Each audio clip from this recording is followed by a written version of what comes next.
Let's try to find the first guy, the first victim. So the first guy we played today is 1353. That's a 10 minutes game. He starts with e4. You know what I play? I play the Caro-Kann. But you know what? Let's start actually the Sicilian defense. So you actually have a full repertoire, because obviously I have some notion about how to play the Sicilian, even though it's not my opening. So the point of this opening is to basically control d4, right? You don't want him to play d4, because otherwise you would take straight away. He plays knight f3. You have a lot of ways. I mean, if there is an opening that is studied a lot, is the Sicilian. You can play with knight c6, you can play g6, you can play d6, you can play e6.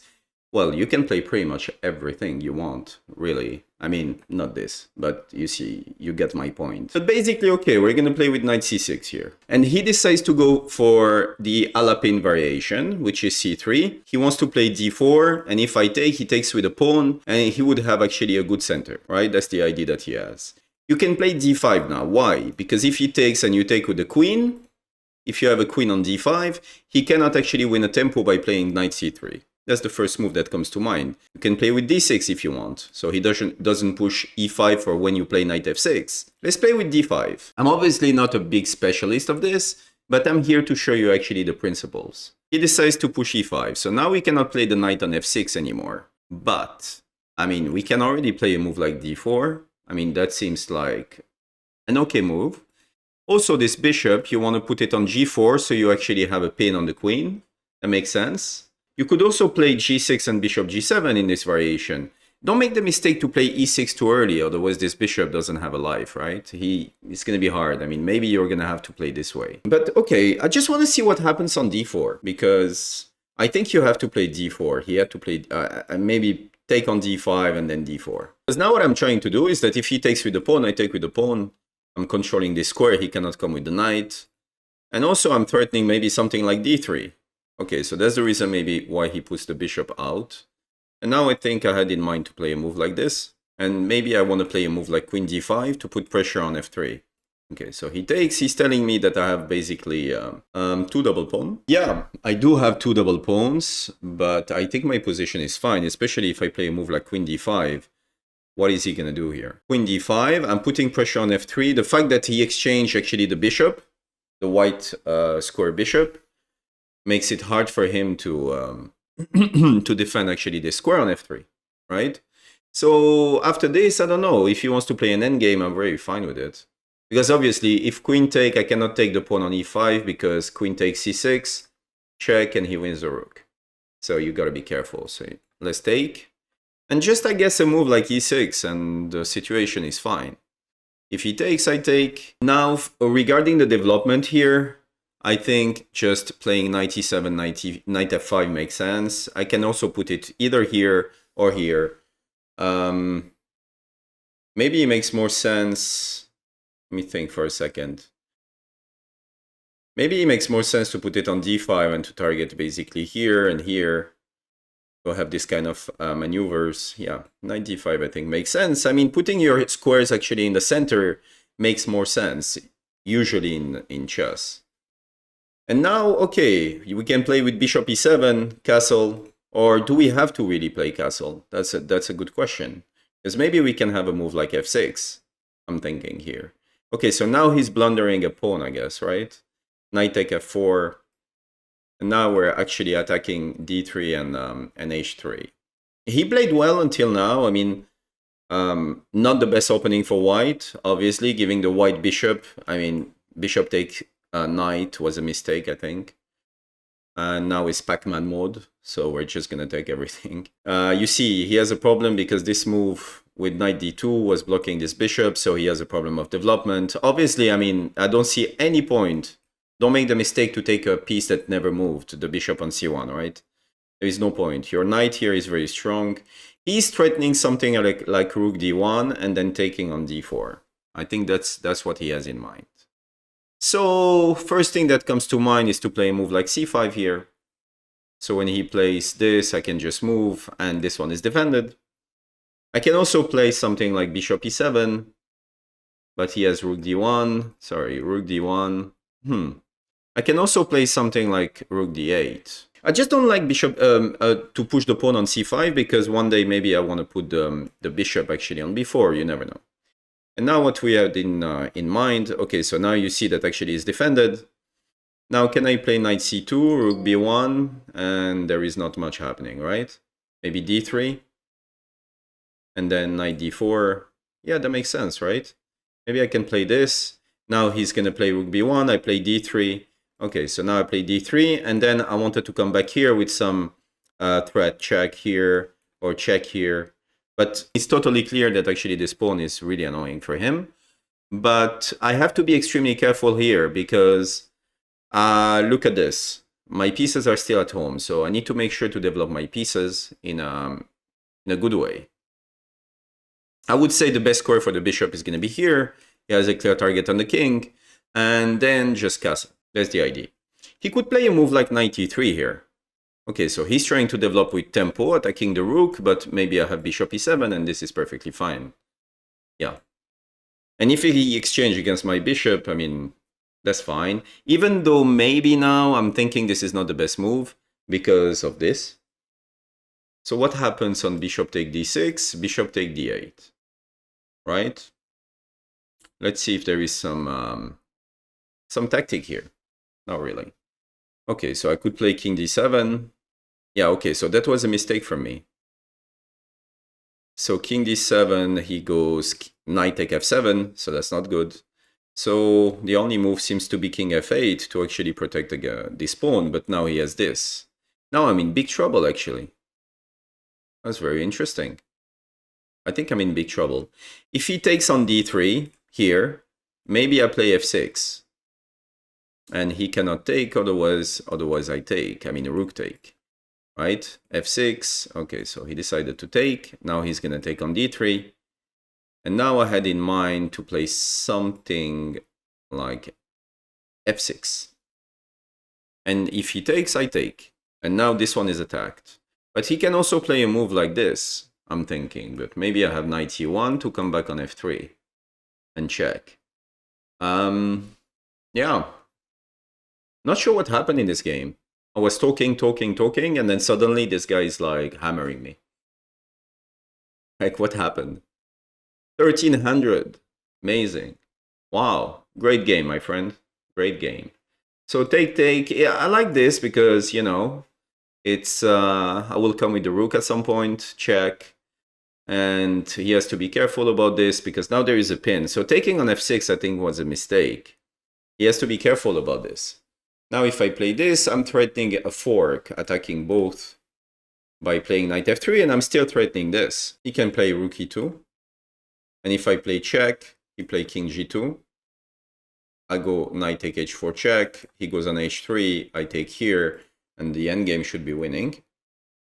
That's the first idea I have. Yeah, now he's in trouble. Look at this one. Rook a2. Obviously, when I put the knight on c2 to attack the rook, he should have played rook b1, right? I mean, don't go like this. I mean, this rook now is a pain for him. Okay, so now he can play, I don't know, like he has a problem. He just realizes that there is knight f3, so he cannot play a move like knight e4, protecting this rook because I have a fork. Yeah, so he can play this. And now what happens on knight f3? Because this is what we're gonna do. He plays rook d3. And now I take on h4. I'm still attacking this. Yeah, that's winning. Yeah, that's winning. Okay, he blundered, but by just taking an f6. Yeah, not the best game of my life, for sure. Extremely hard to speak, but that's for you guys. I'm trying to give as much, basically, ideas and what goes through my mind when I'm playing. So, okay, so now he's blundering a rook. Man, no, that's not interesting when you do this. All right, so you just take, and you have, you're just winning a rook, and now you're winning this. All right, so he should resign. Okay. All right. Okay, that was a good game at the beginning. That was decent. We can have a look quickly. Let's have a look. So, d5, e5. Not sure I like e5 here. I think he should have basically taken on d5 in this variation, but okay. So he plays this, and I decide to play this, and now I think this is a mistake because why taking? Why taking? This bishop is extremely strong. You know, you may have this kind of This, I mean, when I play a move like d4 straight away, you should see that you have a square here, and you may have attacks. Maybe the queen comes on b3, the bishop comes on c4, and you're attacking actually f7. So he shouldn't give it, because as you can see now, when he gives it and he castles, I take advantage of the white square straight away by playing queen d5, because I'm attacking this and there is no way he can defend it. So I go in an endgame that is fine. I mean, I already at least equalized with black here, I would say. After playing e6, maybe black is already better because I don't have any weakness. You know, he has some double pawns here. He has an isolated pawn here, isolated pawn here. You know, an isolated pawn, it means the pawn cannot be... There is literally no pawn next to him, which means they cannot actually support themselves. Okay? So, all right. So he made this mistake. I came here, you know, I took on d3, and yeah, here I'm winning, but okay. I played knight b4, and now knight c2. Obviously, I thought about knight c2, and I think knight c2 is a mistake, obviously. But, okay, maybe I should have played a maneuver like this. Maybe that was better. And also, you know, if I come here, I can play this one day, and I'm fine with this. Because obviously, knight c2, the problem is you don't have any square anymore with your knight. Right? So you need to find some... I wanted to play this thing, d3, etc. to show you. I mean, to make it a little bit more spicy in the game. But obviously that wasn't good. And he goes like this, and now this.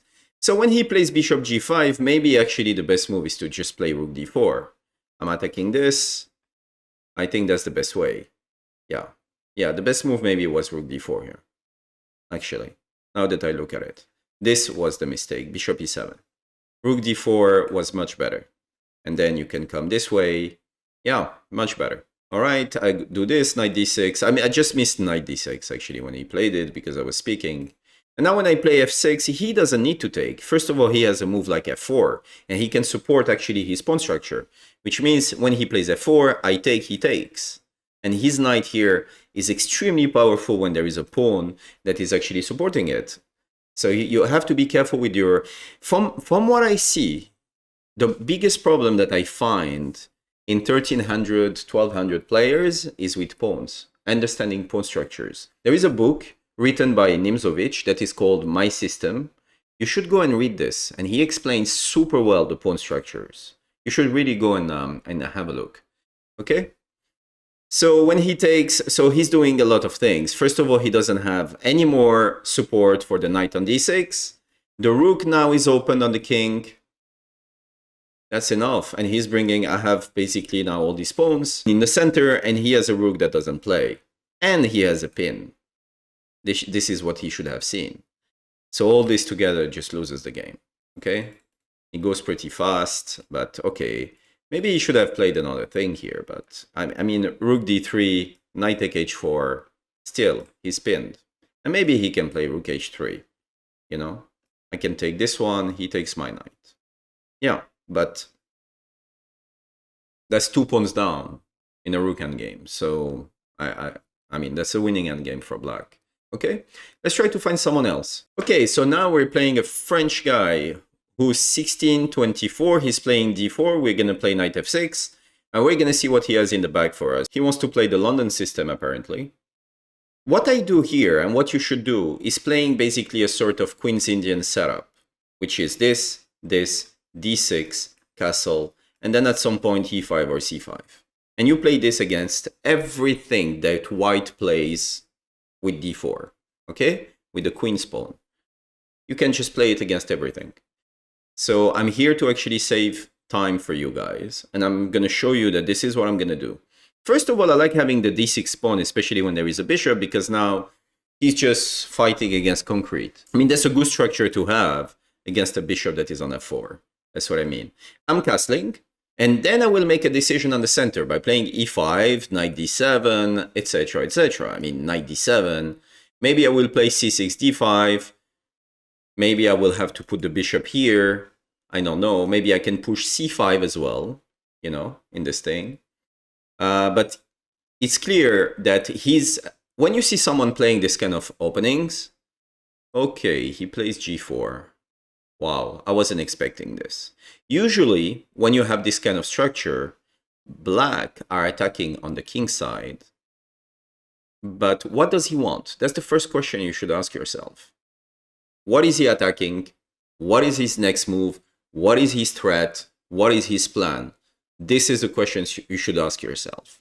He just played this. He wants to push, I guess, right? If he pushes, what is your answer? Knight h5. And you blocked actually the pawns because this one cannot advance anymore. Once the knight is on h5, after he pushes g5. This is what I see. Now he can do something else. He can go like this and like this. Okay. Now, first thing you have to ask yourself, what is his threat? Can I take something? Can I check? So can we take something? Yes, we can. He made a mistake because the g4 pawn is actually attacked by 2 pieces, right? Why am I not going to take it? Okay, so he resigned. That's interesting. I wasn't expecting this. Okay, so the move was simply bishop take g4, and he's in a tough situation. All right, I don't know exactly what happened. I think he wanted to go and have lunch or something. So let's go for a new game. Let's take this one. That's a 1300. Let's start with d4. Let's abort. Oh, okay, he just played. Okay, he plays e6. Nice move. He doesn't want us to play our Trompowsky. Maybe he knows that we play the Trompowsky. We cannot play it anymore. So now, okay, you can play e4. And now you have a French defense because he's going to play d5 and that's the French. Or if you want to play c4, and now you let him decide what to do. But usually what he's going to do is knight f6, bishop b4 check, this kind of structures, playing d5 or playing c5. Okay? It's up to you. Let's go with the French, e4. Because I'm not sure that people at his level, at 1300, play e6 and understand that you can transpose into a French now. Let's see. Okay, so you see he's playing the French, but it's called the normal variation, but actually it's not normal. It's not it's not played very often actually here. Okay, so I don't know it very well. That's what that means. But now I'm thinking, okay, what does he want? He wants to put the bishop on b7, and he wants to have a pressure on e4 after putting the knight on f6, etc., etc., etc. Clearly, he's going to put his king here. So I'm thinking, okay, this bishop, do I want it here or here? Definitely, I want it on d3 to actually target h7 one day, defending the e4 pawn, because I know he's coming for the pawn. I already know this. And also, if I put the bishop on c4, it's just, sorry, if I put it on c4, I'm just not achieving anything, and he can just play d5, and he wins the tempo against me, right? So I'm just going to play bishop d3.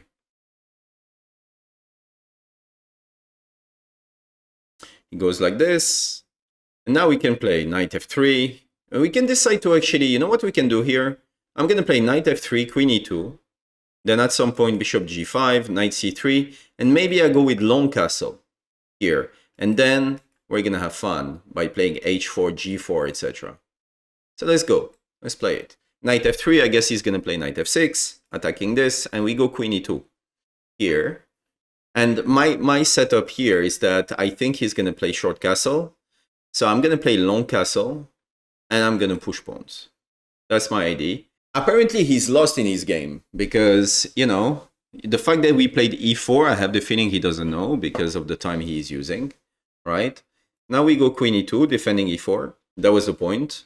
We are threatening something like e5, but not really, because he has knight d5 here, and then maybe he comes on b4 and bother us a bit. So sometimes you need to leave the pressure in the center, because once you determine actually where your pawns are going, you can't come back. And the more you push pawns, the more you have weaknesses. So you push the pawns only if you really achieve something, if it's really putting his pieces, formation, in trouble. Okay? Here is not the case. I have a very simple plan. I want to play bishop g5 with a pin. I want to play the knight on c3, and I want a long castle. As simple as that. So let's go, bishop g5. By the way, he cannot play knight take e4, thinking, okay, if you take, he takes here, right? It doesn't work, because a knight take e4, bishop take, queen take. Yes, this one is hanging, but the rook here is attacked by my queen that is on e4 now in the variation, yeah? In your head. All right. So he cannot play knight take e4.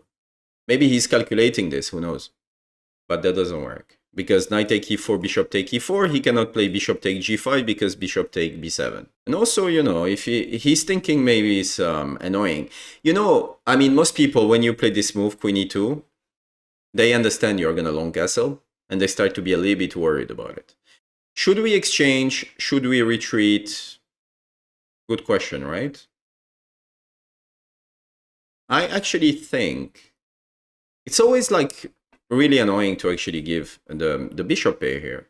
But this bishop on d3 is way stronger than this one, for sure.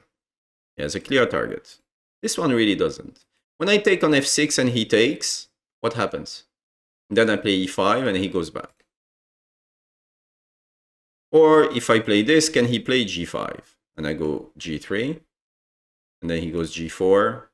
I go knight e5. No, that's not a thing.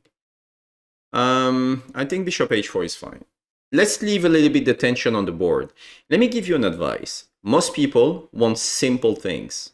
It's the same in life. They want simple positions. What does that mean? Whenever they can exchange something, they exchange it. Usually, leaving the pressure on the board is better. And the more there is pressure on the board, the more the guy can crack under pressure. Okay? So for instance, this pawn structure, I'm not moving it. I'm not telling you, maybe I play d5, maybe I play e5 one day. You know, this one, I'm not exchanging. So you need to, I make it a little bit more complex. You know, I keep the pieces on the board. Now he's playing a6. Whoa, whoa, whoa, whoa, whoa, whoa, whoa, whoa. Am I crazy? He's giving me a piece. You know what? Because I'm not used to playing actually 1300s and nobody in my games give pieces. So yeah, he just gives a piece in one move. That's not good for the video. I wanted a better game and show some principles. Obviously, okay. So as I told you, the first thing you do, can you capture something? At this level, that's the first question you should look at. I mean, 1300s, you should be like, okay, is he giving me something? 2, is he threatening something? 3, how do I stop his plan before I do mine? That's the thing. So now he's taking on e4, he's giving another one, or not. Because I can take on f6, because the knight is defending, but he can take intermediate on f3, right? I take on e7, because he was attacking my queen, but now I attack his queen. He takes, I take, and at the end of the variation, he has bishop take a6, so that's fine. That doesn't work. But okay, I mean, the position is extremely hard for him. Just knight c3 and, you know, you're doing fine. He has to go back with the bishop, or he can take on f3, we take. That's fine as well, but we're one piece up, so he should resign, really. But he doesn't want. Apparently, he wants to challenge us for a bit more. Okay. But yeah, okay. That's really like the checklist. Can I grab something? That's the first thing. When he plays his move, can I grab something? What is his threat? How do I stop it? What's my general plan? Not before, what's my general plan? And I just play it without even like taking into account what he did. Here he comes on g6, not the best square, because I have knight e5 that gains the tempo because I'm attacking and threatening to actually, you know, double his pawns this way. My threat here is simple. Knight take g6, pawn take, bishop d3, and attacking the pawn. It's going to be very hard for him to defend it. Maybe king f7, and then he cannot castle anymore. So he shouldn't have come on g6, maybe on h7. And then you cannot do this, because on knight e5, he can just castle. You see? Usually, I mean, when you have this kind of structure, you don't want to put the bishop on g6. Usually you put it on h7, yeah? This way. All right. So we have 5 minutes because I've been talking a lot. Okay, so now he's actually playing it. He's losing another tempo. And now, okay, is there a direct threat? I'm not sure. I don't think so. Okay, we're gonna long castle. We're not really scared about this because the lines are not open. If the C file was open, then yeah, but it's not the case now. And if he plays a move like C5, I close by playing D5. I don't let him open the C file, you know, and attack my king. Okay, so now this is weak. This is the first thing that comes to my mind. Can I grab something? Maybe. I'm thinking straight away that maybe I can grab on f7. But you know, you need to calculate. King takes and bishop. Whoa. Bishop c4, but he has d5. That doesn't work. But maybe knight take f7, king take, and rook e1, targeting to take on e6. But he has queen d7 and he should be fine. Okay. Can I play bishop b5 check? Yes. Look, you see what he did to the white squares? It's extremely weak. So let's play it. That's the first move. Intermediate move, we call it, which means, yes, he was attacking a piece, but okay, I could play bishop b5 instead, and then I can move it. You know, I can play maybe knight c6, I don't know yet. But if he goes king f8, what do we do? Bishop takes, knight d7 check, king g8, that doesn't do much. But okay, there is knight c6 as well. Knight c6 is very annoying. Because now, I mean, I threaten something like this. I mean, where does he go with the queen? Because, you know, he doesn't want to have a pin, like an x-ray, sorry, on the queen. That's hard. But if he goes queen c8, for instance, what can I play? Because bishop a6 doesn't achieve much, because he goes queen d7.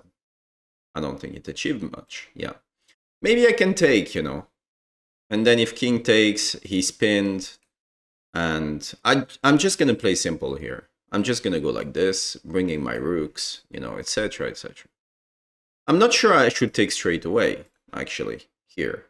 I don't think so. But he wants to play like this, right? You have to be careful about this. But okay, let's play something like that. We bring the pieces in the middle.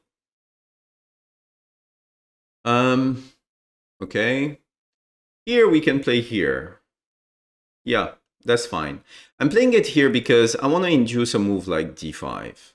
Because he's going to be a bit worried about these squares now, with all these pieces attacking. And if he plays d5, I'm thinking knight take d5. Knight take d5. Yeah. Can I play knight take e7? Yeah. So that's the thing. Knight take, king take, knight take d5, and there is a pin. You see that? King take e7 and knight take d5. He's pinned with the knight and he's pinned with this too. So, knight take d5 and there is a pin. He cannot take. And he's going to lose another pawn here because we're going to be take, and take. And take, sorry. Take on f6. Okay. How should we take here? Yeah, yep. We take. Now it's going to be extremely hard for him. Obviously, I mean, he's playing with the piece down. I don't know why exactly, but you know, we can actually infiltrate the position by playing queen h5 and targeting h6. He has like moves like rook g6, for instance. So there is also opening totally the position by playing d5. Usually the king is in the center. You want to open the position by playing like this kind of moves. If he takes, it's checkmate, right? Yeah, he made it simple for us. Obviously, that's queen e7. That's checkmate. Well done, Carlis. Yeah, the French that we transposed, actually, huh? Because if you're playing e6, you need to be ready for people who are playing e4. But usually you should be playing with d5 here, huh? You should be playing d5, maybe I play e5, and then you go with c5. The French defense. You should be playing this, huh? Alright, but the game was fine. You know, when I go queen e2, maybe he should play here a move like d5. Because if I play e5, maybe he has knight e4. Maybe he has this. You know, he can play a move like c5. He has to basically challenge my center. What he didn't do in the game is that, as you can see, he didn't challenge my center at all. He didn't put any pawn here, right? So it was much easier. And what happens when you have the center is that you have space. As you could see, I have a lot more space than him. So, yeah. All right, so he goes like this. And yeah, he gives a piece. So, yeah, no more interest for the game, obviously, here. I mean, you just take the piece. I mean, there is nothing, but he should have played something like, I would say c5. Makes sense. d5 makes sense, you know, or even castle and then c5. This kind of plans, and then bringing the knight on d7, the rook on c8, this kind of things. But you have to challenge actually the fact that I have the center here, all right? Okay, guys, I hope you liked it. And, you know, just try to remember what I told you about the questions that you should have. First, can I grab something? Second, can I check and win material? 3, I mean, for people who are still here, right? I mean, it's a little bonus. 3, what is his threat? What does he want to do on the next move? Don't go too crazy about like 4 or 5 moves. Just on the next one and maybe just the one after. Yeah? What does he want? Can I prevent it? Is it a real threat? You know? If not, to all this, then continue your general plan that you have in mind. Like here, I'm not really threatening anything with white. He should continue his general plan. Castle, and then c5, d5, until something happens for me. Okay? Hope you liked it, guys, and I'll see you on the next one.